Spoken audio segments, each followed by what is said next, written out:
All right, Alexander, we are here with Stanislav. Stanislav, how you doing? Where can people Good. follow your work? Okay, so Zmej Garinic is the Substack. X is at Stanis Krapivnik. Long names, we can't feed them into those little text boxes. On X, it's oh, sorry, that was X. On YouTube, it's at Mr. Slavic Man.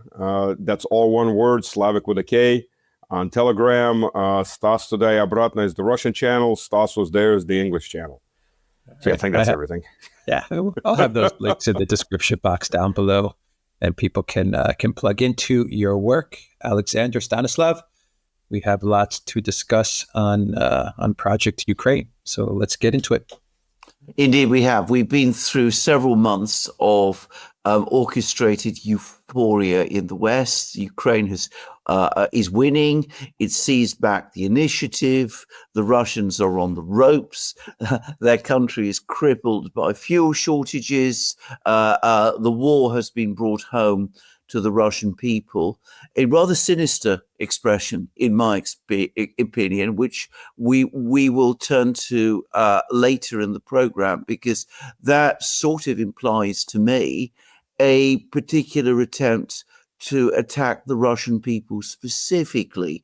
And there is a word for that, and we might want to talk about that. But anyway, we had this period of euphoria. It is now sinking away. Ukraine acknowledged to be without air defense, Russia hammering cities, Russia blockading the Black Sea coast.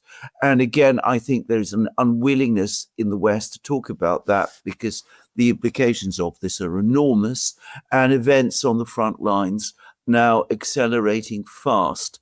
So tell us briefly, Stanislav, where we think we are. I mean, some of my more, shall we say, optimistic friends are telling me that this is coming to an end, that the Russians are close to a knockout blow. That might be a bit of an overstatement, or am I wrong? It's an overstatement, only because you're dealing with a power in Ukraine, in Kiev, that doesn't really give a damn about casualties. It's there to make this last as long as possible, because they're making money off of it. And they're going to continue pushing this well past any sane point of survival for the Ukrainian people. So they don't really care. This isn't a knockout blow per se. It would be once the last three fortress cities fall, and that's Druzhinka, Kramatorsk, and Slaviansk. And again, there's the Russian military is about 5 to 7 kilometers east. They're taking out several of the last villages leading up. They're moving up and down in the pincher down the roads that are leading directly through these three cities. It's one same artery, and they're coming up behind them, behind Druzhinka. So the fields behind it are already covered with drones. They're under drone, aviation, and heavy artillery control, which means what that means is getting in and out becomes very difficult because there's constantly loitering munitions, there's drones looking for anything that's moving, and it gets destroyed. So maybe onesies and twosies can still get in and out.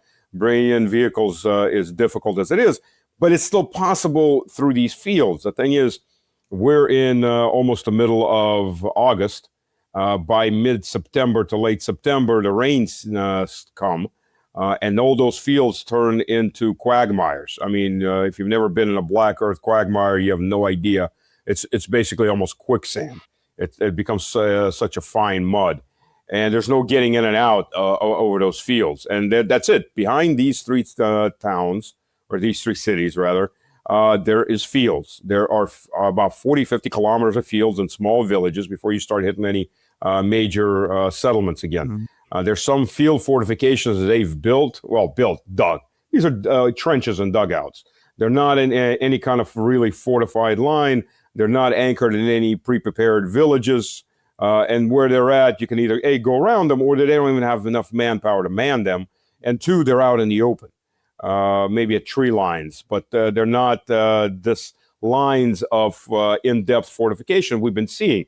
Because what we've seen before is, it's an agglomeration north to south and east to west into depth of these large amount of towns and villages. They all just bleed into each other that the Ukrainians have been preparing for 12 years. Well, from 2014 to 22, 8 years, they were pouring actively, and they were continuing to prepare in the rear as the front was being pushed back. But what happened is every time one of these towns was taken, the Ukrainian forces were just able to pull back 5-6 kilometers, and they're in the next line, and then the next line. Well, there is no more next line. This is it. This is the end of the line, quite literally the end of the line. It's open fields. And when the mud comes in, the only way you're going to get anything in and out is hard-packed roads, and that makes it very easy to track whatever's coming in, much easier than it is even now. So any of the Ukrainian soldiers that are in those three towns, when the mud season comes, they're going to have one of two choices, the morgue or the POW camp. There's going to be nothing else. Getting out is going to be impossible. It's going to be the morgue. So they've got a month and a half, depending on when the rain comes, before it's basically over. Now, having said that, true, I mean, it's going to be much easier movement up to the Dnieper or up to eastern Dnipropetrovsk, which is on the eastern side of the Dnieper.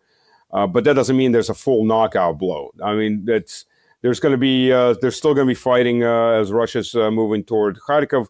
I think Sumy is going to be taken before Kharkiv because Sumy will cut Kharkiv off from supplies in the west. Kharkiv is obviously cut off from the east and the north, and that only leaves the south. And when the rain season comes, the rivers are flooded, and if you take out a couple of the bridges across the Severny Donetsk River, then you pretty much cut off Kharkiv from the south too. But I think Sumy is going to be first in line. And then there's, hopefully by the end of summer, but maybe by the end of September, Orykhov is going to be fully taken. And then it's going to be a movement towards Zaporozhye. But there's still going to be about 20, 25 kilometers to take and then surround Zaporozhye. So maybe Zaporozhye by the end of the year, maybe faster. That's the thing about militaries. You never know. One, the problem is this is a very long front. So if part of the front collapses, doesn't mean everybody collapses. It's not field armies, 100, 150 years ago, where if part of the field army ran, the whole army ran, but the whole army filled up one field area. These armies are thinly spread, but they're spread over a giant area. So by the time one part breaks, it doesn't mean everybody else breaks, or they even know that a part of it is broken. I mean, you're looking at a 1,000-kilometer front. So we'll see. But that they're going to be pushed out of that northern Donbas area. Yes, of course. This is their last holdout, and there's only so much they can do. They're basically running out of men. I mean, that's how it is. There was a hack of the Ministry of Defense database about 2 months ago, about 2 months ago. They got tables with names, addresses, everything of the KIA, MIA, and deserters. Well, most of the deserters aren't deserters. They're just dead. They get listed as deserters. That way you don't have to pay them out for the families or anything. Yeah, your boy deserted. He didn't die, so we don't owe you anything. So the numbers were 2.4 million, if it's to be believed. They're out, and you can count at least on another 1.5 million invalids in that case, if not more. So you're looking at right there between if you count that between the dead and the wounded, you're looking at 10% of the population of pre-war population of Ukraine. Can I just ask a further question, which is about the drones? Because, of course, again, we still get this in the West, that there's this great drone wall, that it's compensating for the absence of infantry. By the way, I was reading today, I think it was in the British media, that an average Ukrainian trench built to be held by 15 men is now likely to find 2 holding it. So, it goes directly to what you were saying. But they still say that the drones are enough to hold back the Russians. What is your understanding about this? The drones do damage. There's no denying that. And they do slow things down because Russia is conserving manpower. It's not just throwing away. I mean, if it wanted to, didn't care about casualties, yeah, you could just do body waves into that trench held by 5, 10 guys. You could throw 30, 40 guys. You couldn't get them all with drones. But you take very large casualties. That's one. Two, of course, there's Russian drones that are taking their big toll on the Ukrainians. There are now drones that fly out to detect signals from drone operators. They can then call in artillery on those territories, those locations, rather. There's also the fact that very soon the fog is going to come back because the weather starts changing. Once the summer weather starts cooling down, and that'll be in early to mid-September, the fog starts coming back. Drones don't fly in fog. Drones don't fly in the rain. The drones don't fly with strong wind. And all of that's going to start kicking up in September. And that, by the way, fog and rain allows infantry to advance forward without having that drone. And then you start coming down to a point as you've got 2-3 guys covering an area that should be covered by 20-30 guys, and you've got 10-15 guys coming from the other direction, and your drones are at this point worthless. That makes it very hard to cover. Plus, a lot of these guys that are shoved out there to cover these locations, they're the guys pulled off the streets. Surrendering is actually pretty hard in the middle of a battle. One, because people's blood is up. Two, because the Ukrainians have no problem killing their own when they're trying to surrender. But staying and fighting for a lot of these guys is also not an option. They run. They have a big tendency of running. This isn't the same Ukrainian army or soldiers that were in 22 or 23. Actually, the Ukrainian army 22 was pretty much destroyed. It was rebuilt in the end of 22, beginning of 23. There's still a lot of veterans left that were pumped back in, but they fought a lot harder. These guys, the tendency is they're either mercenaries who weren't supposed to be up front, who were promised they're going to be doing guard duty or shooting down drones or something like that, and now, oh, well, sorry, now you're in the assault unit, go die. That tend to be Colombian or Venezuelans these days, and Brazilians are the primary mercs. Or the guys pulled off the street and they have no motivation. A lot of times they're starving. I mean, if you look at the photos and the videos of guys being taken POW these days, I mean, for the last year, a lot of them look like they just came out of a concentration camp. They're going to the POW camp to fatten back up.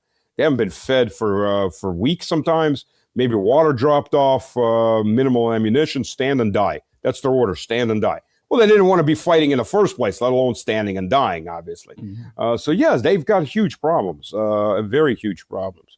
And it's telling.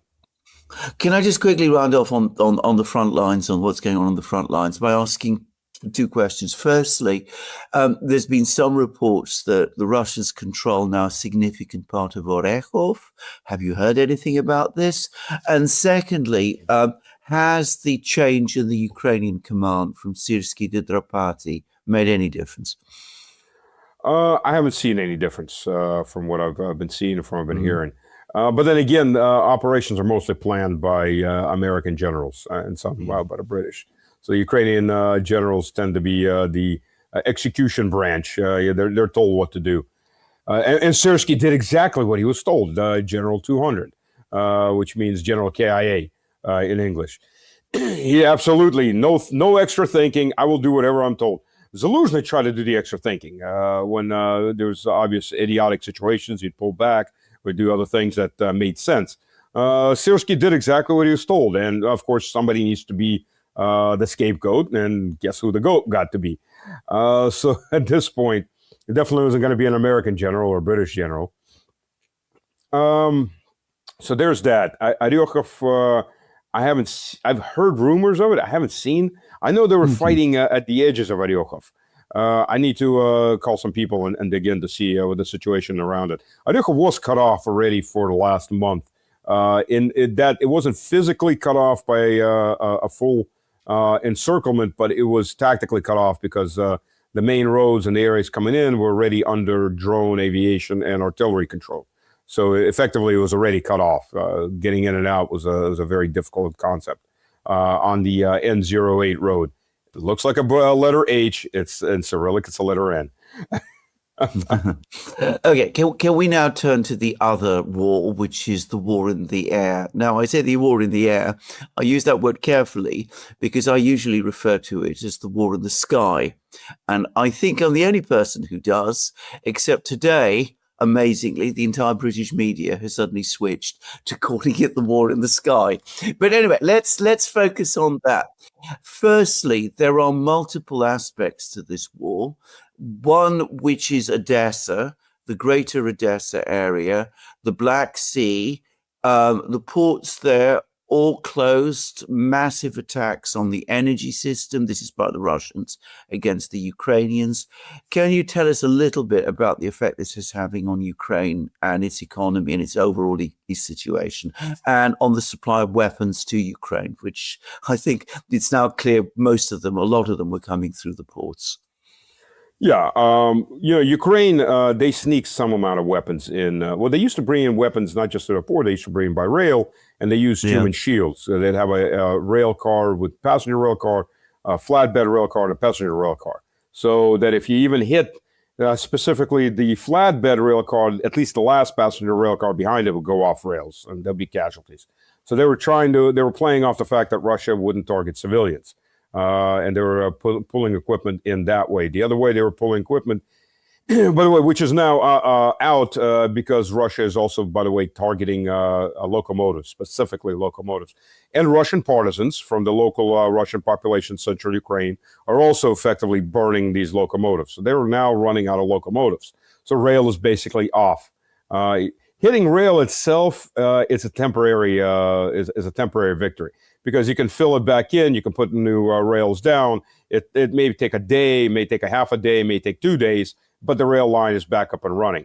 Taking out locomotives is a much more permanent solution. The other way they used to bring in equipment, at least some equipment, is by cars and trucks. Now, BMP-2 fits nicely in a container for a semi-truck. And in fact, they've had plenty of videos that they post about how they do this. And it looks like just any other truck. So unless you're hitting every truck that's going through, that's a semi, and you're otherwise going to be hitting a lot of civilians, you don't know who's actually carrying that BMP. They also, Storm Shadow missiles apparently are just the right length to fit in a Porsche Cayenne, whatever you want to call it. Yeah, and they videotaped it as they put the seat down, and the missile from the dashboard all the way back to the hatchback fits right in, and they were bringing them in by cars that way. Again, unless you're hitting civilian cars, obviously they're sneaking them in. It's no different than moving that Ukraine was using ambulances to bring fighters to the front instead of just evacuating the wounded. So that leaves what? Of course, that leaves the ports. That's the only thing that's really left for big ticket items.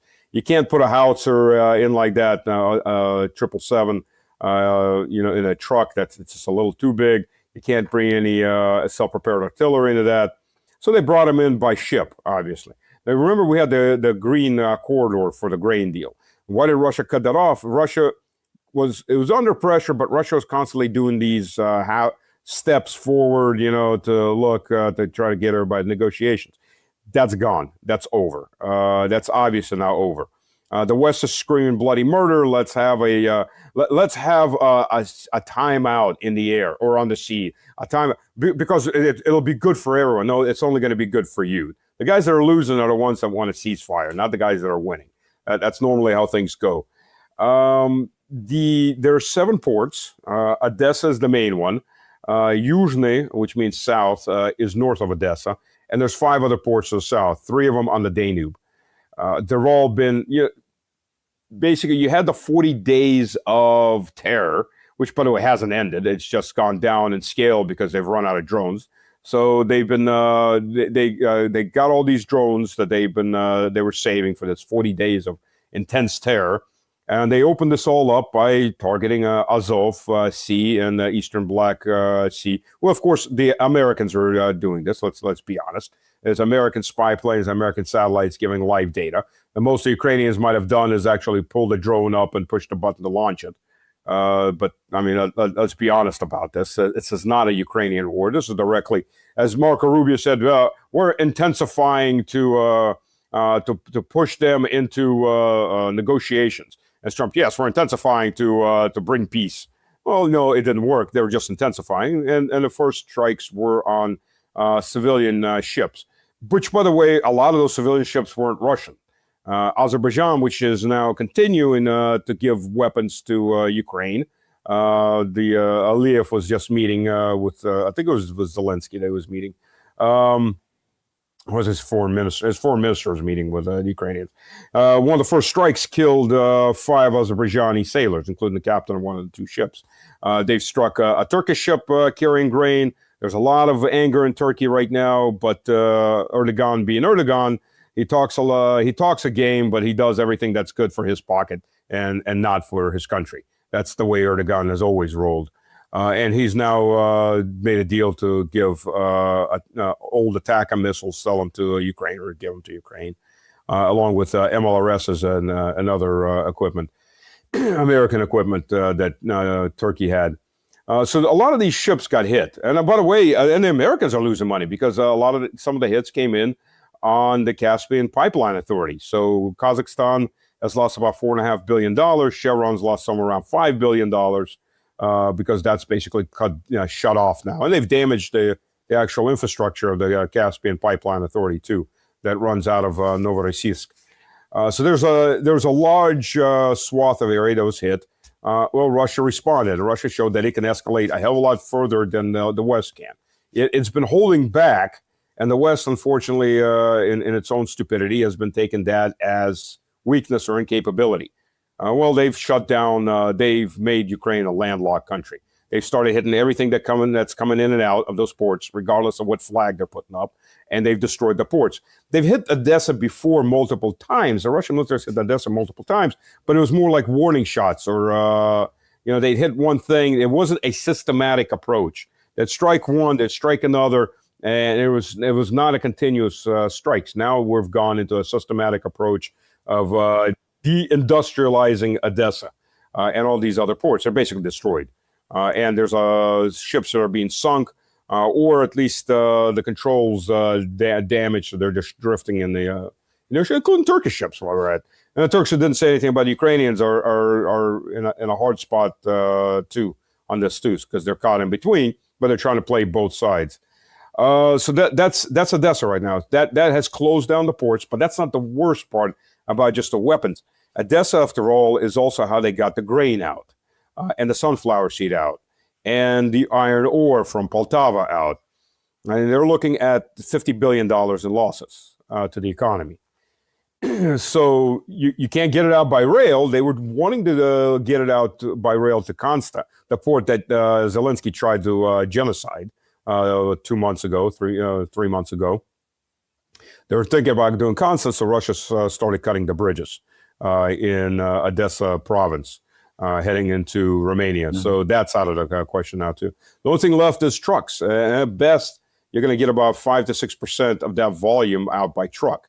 Mm-hmm. Now, Europe, I don't know, the Europeans, of course, Poland, Hungary, and Slovakia, they weren't too thrilled about Ukrainian produce last time going across. We remember what happened, roadblocks, beatings, trucks being set on fire, because a lot of that produce that was supposedly going to France was being dumped on their local markets. But it looks like the EU is going to have about 40% less harvest because of lack of fertilizer. So they may be needing that harvest no matter what. But the majority of the harvest is going to rot in the field or in storage. Let's talk about what the Ukrainians have been doing, because you talked about the 40 days. You talked about this, I have mentioned this, bringing the war home to the Russian people. There's been a lot of excited commentary about this in the West, about the refinery attacks. I continue to read about how 30% of the refineries have been knocked out, and that there continue to be fuel shortages. Financial Times has published an editorial which continues to talk about continuing fuel shortages, but it goes beyond attacks on economic and even military targets. We've seen attacks on wild berries, the warehouses, and we've seen many people being killed. Many people being killed across Russia, people being killed in breaches, people being killed in all sorts of places as they go about their ordinary lives. As far as I'm concerned, I know a fair amount of wild berries. I'm somebody who knows a lot about logistics. I've always been interested in logistics. I used to work in this area. This is a purely civilian company doing purely civilian things. So what is this all about?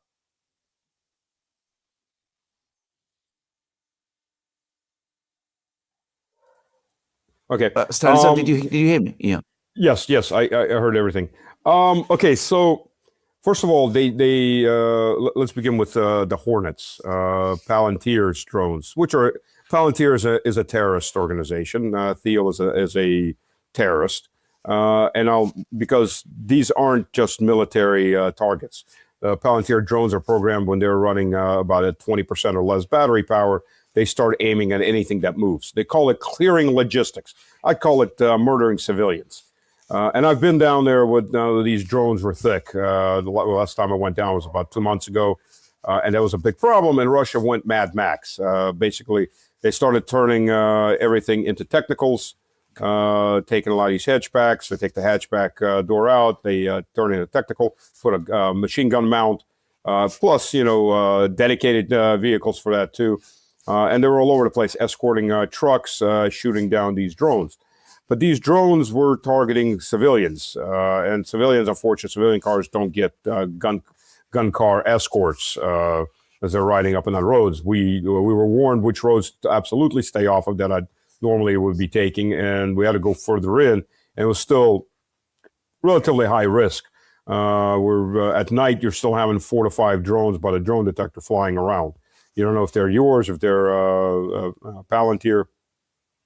I think it got to the point where 2 months ago, an 11 and 12-year-old boy were murdered by the American company riding a bicycle.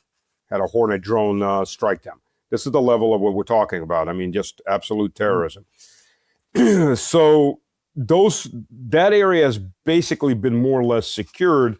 The highway between, or the interstate between Rostov, Mariupol, that then runs further west for Kherson.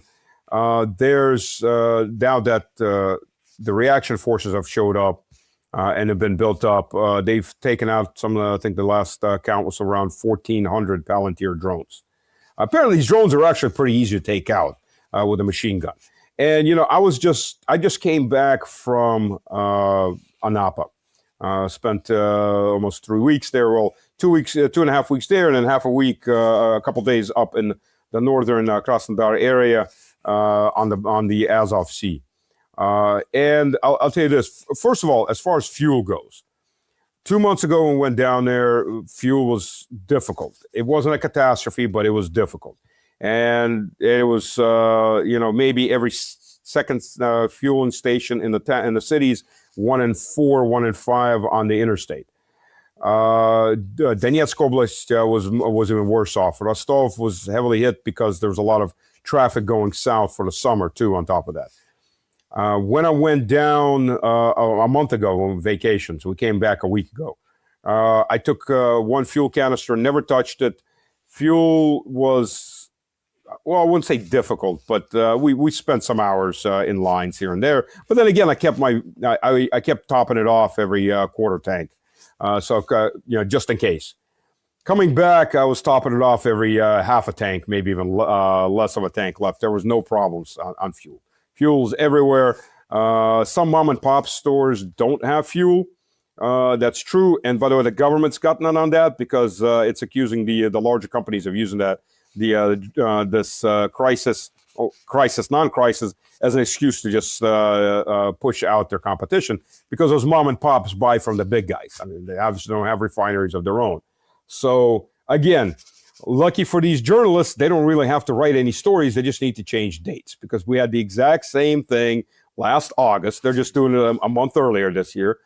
We had the exact same thing the month before. And then I think it was Reuters last year that came back and said that, after everybody was screaming that it was 30-40% cut in production, and Reuters came back and said, it's actually 3%. So we don't want to admit it, but it's actually only 3%. And it's basically the same thing. Most, like I've been saying, most of these hits on these refineries are the fuel storage tanks. They burn nice and pretty. You get the big picture of flame and smoke.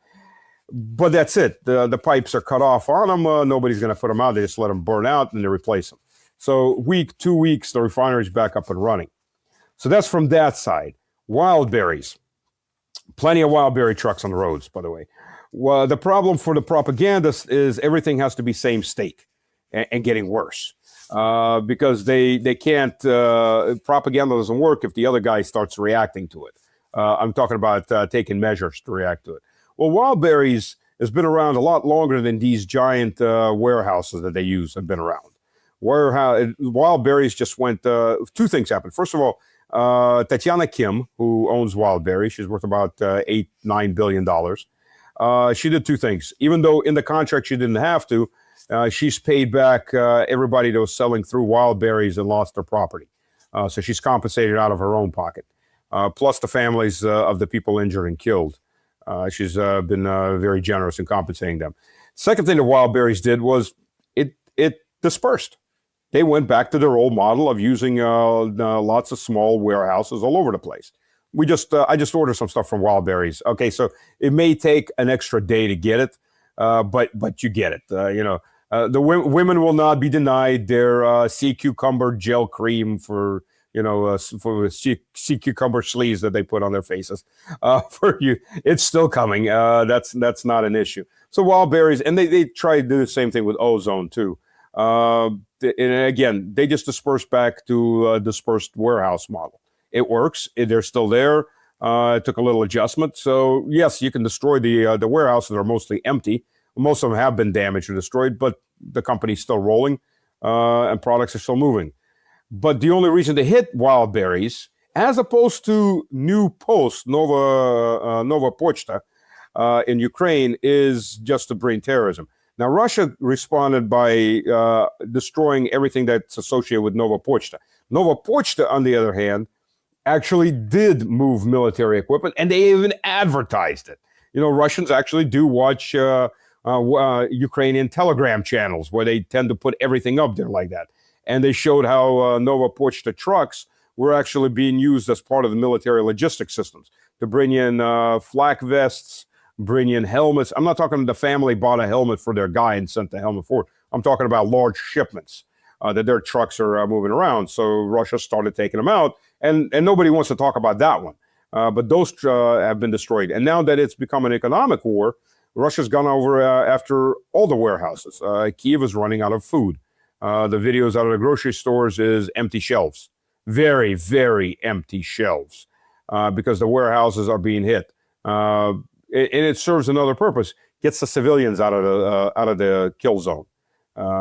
That's one of the things Russia's won, because Ukraine uses its own civilians as human shields. Zelensky even admitted as much once. He must have been really stoned on coke when he said it. But because any rational person would not have thought to say this. It's like, yeah, we can't remove all the civilians because the Russian military starts moving really fast. So that right there, thank you. We're using our own civilians as human shields, knowing that the Russians are going to try to avoid casualties among the civilian population. So that Ukraine's Russia upped the ante. Russia went and started hitting the actual logistic systems in Ukraine. They've taken out a lot of the gasoline or petrol stations. Now, in Sumy and Kharkiv, this was primarily done because Ukraine went to a dispersed model of drone warfare. So they were using these Gazelle trucks. These are small trucks with box beds. And in the boxes, they cut out one side and they put two drones in there. They drive up to the line of contact, launch those two drones, and get the hell out. Shoot and scoot, or launch and scoot in this case. But the problem is these trucks, finding these trucks is hard. There's hundreds of them. Finding them is hard because they hide them in garages. They hide them in underground parking areas and other places. But they all rely on the local gas stations or local petrol stations to fuel up. So Russia went and destroyed the petrol stations. And unlike both Russia and Ukraine strike at night, but for very different reasons. Ukraine strikes at night because it's mostly striking civilians when they're sleeping. Russia strikes at night because it's striking targets that will have minimal amount of people or will be closed altogether at night. So 400 fueling stations were taken out in those two oblasts. And then Russia started expanding that into Zaporozhye, into Poltava, into Dnipropetrovsk, Kyiv, and Chernigov. And that, by the way, also crashes the local economy because there is no fuel. There is no fuel. People can't get goods in and out, and they tend to leave the area because they can't survive in that area. So again, that goes back to getting the civilians out of the war zone. You force them out because they can't survive anymore. They can't get the produce in. They can't keep their businesses running because the fuel's gone. Ukraine, as they've posted on X, they've hit fueling stations in Belgrade and other areas, but they do it in the day while their civilians lined up to refuel. They've posted these videos on X with big pride, and it was good to see that even, the American audience and others that are viewing it were just screaming at them, "You're terrorists," as they put these videos up of them attacking civilians standing in a line to fill their cars up. But that's the different tactics. That's why you see, you get 200 drones or 150 drone attacks, and there's 5-6 people killed because the civilians aren't the target. And the people killed are either the guards or maybe a night crew working in a military plant. Well, if you're working in a military plant, you got to know that you're a target. And that's another thing that's been noted. The volume of Russian attacks, the quantity of airframes used on that attacks have gone down. But they've gone down, but the damage has gone up. They've gone down because there's nothing shooting them down. You don't need to send 2 or 3 drones per target to get one through. You can just send one. It's going to get through. And that's the point now. Ukraine is out of air defense systems, and it's being heavily attrited in the rear and in the near rear. So that's going to lead to a collapse of the front for obvious reasons. Now, what you're describing... Oh, sorry, go on. Oh, as for civilians, that's a whole different issue. The terrorism against civilians has upgraded, and that's a real thing. When Zelensky comes out there, it was like 3 people were killed. Those damn bastard terrorists. Yeah, you killed 10 to 15 to 20 to 30 a day.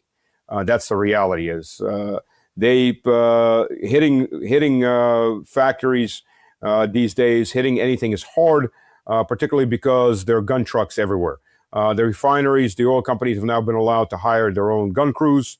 They have gun trucks circling and patrolling the areas.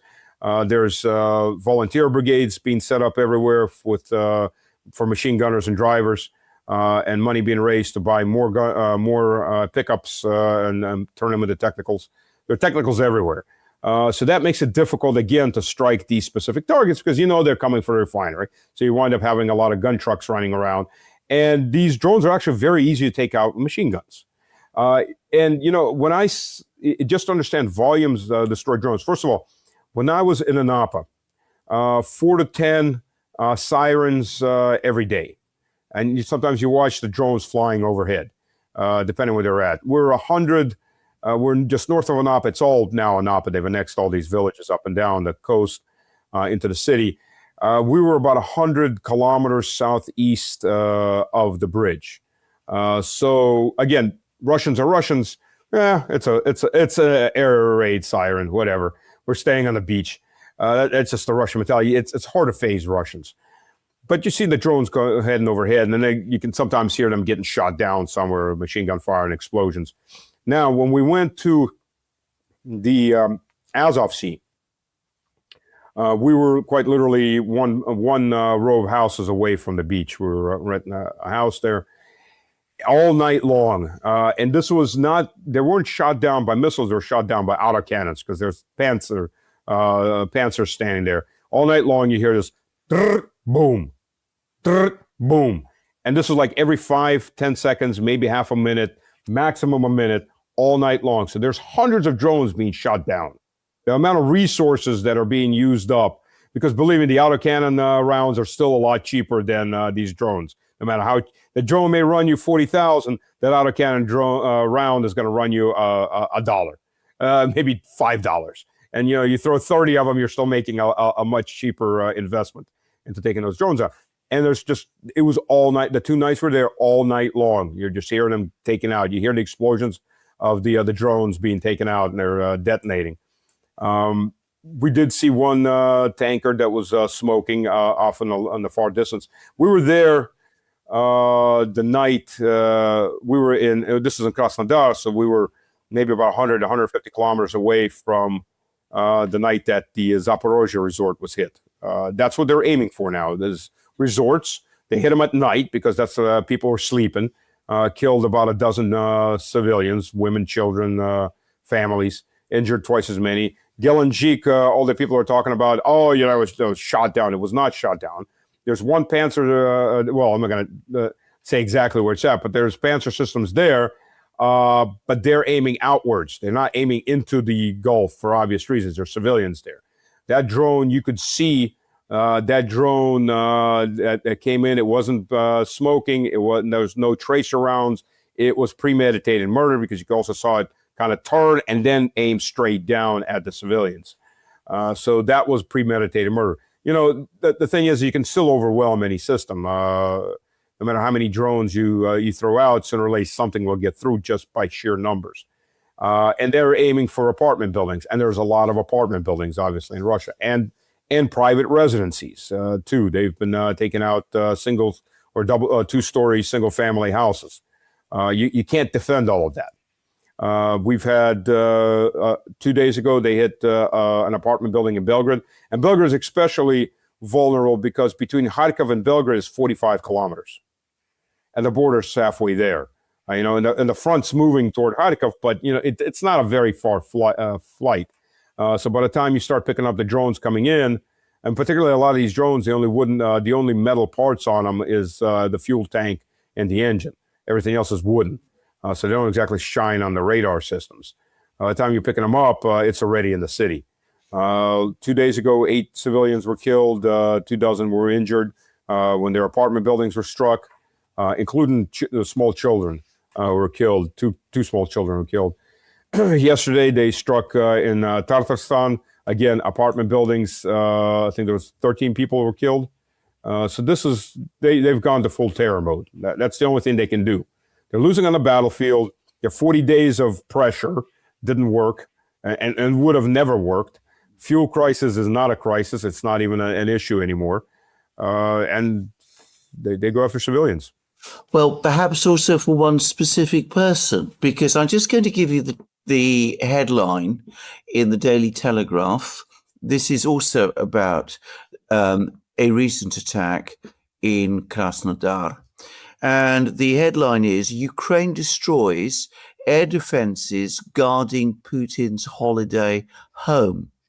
And then we have a photograph of the famous Italianate palace, which supposedly was built for Putin.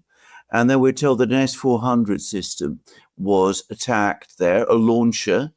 And we were told that the launcher was being used not as an air defense system, but in order to strike to launch missiles to strike Kiev, presumably. Then we have a map which shows us where this S-400 missile system was located relative to the building they refer to as Putin's palace. And then further down, they tell us that this is also the general area where there had been an attack on the beach, the very attack that you're just talking about, and where people were killed on the beach. So it gives a fairly clear impression that they are targeting this building. And by the way, they also say that Alina, Kabayeva, the gymnast, that she lives there under Putin's protection. I mean, this is all in the Daily Telegraph, but it all reminded me very much again of what happened in December when there was the attack on Valdai. And this same article, by the way, talks about Valdai and says that this is where Putin mostly hides. He lives in Valdai. Now, the accumulating effect of all of this, if you put all this together and all the other articles that have been written, I find it difficult to avoid the impression that they are hunting Putin himself, and that this is certainly the impression that the Daily Telegraph wants us to come away with. Daily Telegraph, well known for having very close contacts with, shall we call them, important officials within the British political and civil service system. So what are your thoughts about this? Well, first of all, we'll just begin with if they ever manage to kill Vladimir Vladimirovich, it would probably be the nuclear end of Europe, or something close enough to it.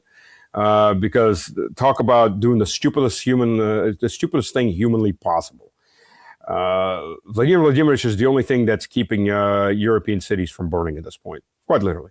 The military wants to strike deep strikes, and Russia can't deep strike anything on the subcontinent, the other 58% of Europe that's not Russian owned. And the civilian demands are pretty much the same right now. Instead of breaking Russian resolve, it always increases Russian demands to strike harder and strike deeper. So this would be about this would be, there's a Russian saying, freezing off my nose to spite my grandmother. This would be more like cutting off my head to spite my grandmother. This is about as stupid as you can be. Not to say they're not doing it, because we've seen the knuckle draggers that pass for the intellectual class in the European Union do even stupider things. So they quite well may be doing. As for this palace, yeah, I remember the exclusive when it opened up. Never mind that this giant, it exists, kinda. It was a hotel that was still only halfway built. Interior, people were doing tours through it. Interior was still, a bunch of guys white wall painting the walls, putting in wiring, and it was it's a hotel. Yeah, it's going to be a very expensive hotel when it opens up, but it's a hotel. And Gelendzhik is a more expensive beach resort area, which I never quite understood, because the beaches aren't. I think the beaches in Napa are better, but hey, to each his own.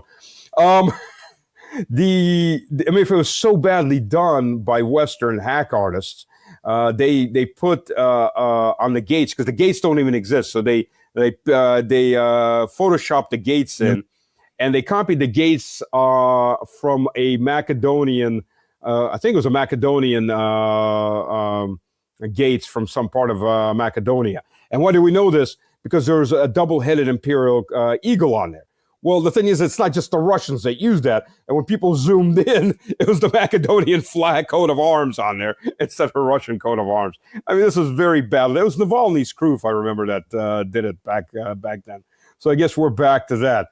Second of all, why in the world would you use an S-400 system to strike Kiev? It doesn't have the range to do it. It's got a 360-kilometer engagement range.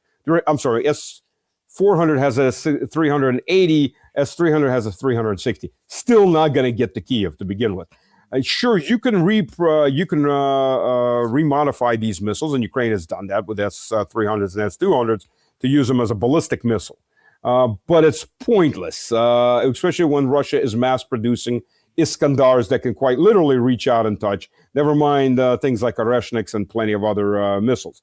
Why would you do that? That's about as silly a thing as possible.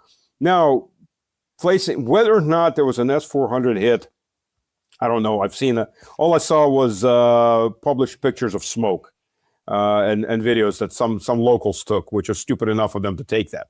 OPSEC is OPSEC. Obviously, civilians keep forgetting about that. But all you saw is a pile of smoke. It could have just as well been a fuel storage. In fact, I think it was even too much smoke coming up for something like a missile launcher. But that's my view on that. But again, there's nothing more that was ever shown. So what was hit, I don't know what was hit. And obviously the military is not going to say anything, and rightfully so. So that's just the Western media jumping to conclusions. Whether or not it's a good place to put it, probably is a decent place. I wouldn't put it right near a building, obviously. It's a little too obvious. But it's a good enough place to put it in case something heavy is coming toward Gelendzhik. You want to intercept it as far out over the Black Sea as you possibly can. And it's high ground. I mean, it's a mountainous area. They're relatively low mountains at this point, but they're already mountains. It's a high area that gives you high reach and far reach. While you put the more tactical systems up further front to cover the beach areas.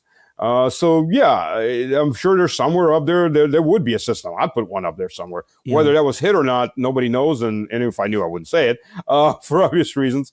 But that palace is not a palace. It's a very expensive hotel that apparently still hasn't opened. Because if you go on there, you can't find it listed. But yeah, that they're rehashing this It's silly. Valdai, Putin has a residency. Everybody knows about that residency. They knew about that residency. Most people knew in the area knew about that residency. I found out about that residency. I went to see a supplier in Cheburi. What was the name of the town? I can't remember the town now, but Severstal is located there, and it's right near that Valdai area. And that was back 20 years ago. So this isn't exactly a secret. The fact that 92 drones were launched at it, that's a little bit of a different issue. I doubt Putin spends that much time there because the man is on the move and spends actually, according to his own admission, he spends most of his time in the Kremlin because Kremlin is heavily defended. And he's on the move a lot between events and meetings and so on. But why would anybody? Now, his family members may be up there. That's a whole different issue. And I'm sure the West would try to take them out too, just because. As the Americans have set the standard, murdering leadership of other countries is A-OK. It's A-OK because not a lot of Americans have been targeted yet, but that's coming too. And then they're going to start screaming bloody murder about that. And now that Trump has now been listed a target, supposedly he was removed off of his Air Force One, moved to a different plane because Iranians were targeting. Well, Mr. Trump, you set the standards, and you're now one of those targets, and so is everybody in your administration. You set those standards. Actions have results. Can I make just a quick few observations? Because I've been following these stories specifically about this palace, but I mean many other things. One of the things I've discovered about Vladimir Putin is whatever bad information, bad, incorrect, wrong information is circulated about him in the West, provided it is sufficiently scandalous, it becomes accepted and internalized often within the very highest levels of the security and political system. So you may prove any number of times that this building is not a palace, but indeed a hotel. And I've argued that point myself. I've explained why it is, in fact, exactly what you said. But you will not get anybody in Whitehall, in Foggy Bottom, in Langley, and of course in Kiev to believe you. That is one thing I have discovered. The second is that we have had leaks and commentaries in the West as well, that the way to win this war ultimately is to provoke a crisis, an internal crisis inside Russia. After all, wasn't that what the 40-day terror that Zelensky was talking about, the 40-day campaign, ultimately was about? And isn't this what we are seeing now with this attack on this building? We may know that the whole thing is nonsense, but they don't believe that it is nonsense. They do believe it is some kind of palace owned by Putin. And to me, I have to say, it does look like they're hunting him. Yeah, I quite believe they have. They are hunting them. There is record. Even going back. I mean, maybe it's a conspiracy theory, but maybe not. The Malaysian aircraft that was shot down back in. Let's keep away from that because that's a very that can get us into trouble. But anyway, yeah. Okay. Let me say there have been rumors that Putin's plane has been targeted before in different areas. So they may be, and the drones we saw in Valdai. I'm sure they are hunting them. It's a stupid move because the people that would replace them are going to be much more hardline. And by the way, the other thing to consider too, elections are coming up in Russia, 20th of September. United Russia has been the power party, has had supermajority for quite a long time. Looks like they may be losing supermajority. They'll still probably retain majority, but they'll lose supermajority. The two parties that are coming up is LDPR, which I'm a member of, and the communists. So you have the right and the left pushing up. And by the way, both are demanding a much harder response to the West and to NATO. So what comes out of the elections after September 20th may be a very different political landscape at that point. If either of those parties gain enough and United Russia loses enough that they have to form a coalition with one or the other, and more likely they form a coalition with LDPR, but you never know, then the policies may change quite a bit, and the pressure on the executive will change quite a bit. So we'll see. That's a little over a month away. Things may change radically. We may change radically. Stanislav, we have to finish there because this is, but again, an invaluable program. And thank you very, very much for all the information that you've given us. Let's have you on again soon, because I'm sure that an awful lot of things are going to happen, and they're going to happen very dynamically and quickly. Absolutely. Always a pleasure. And by the way, if anybody wants to be an observer to the elections, international observers, they're taking volunteers right now. All right. Thank you, Stanislav. Thank you, Stanislav.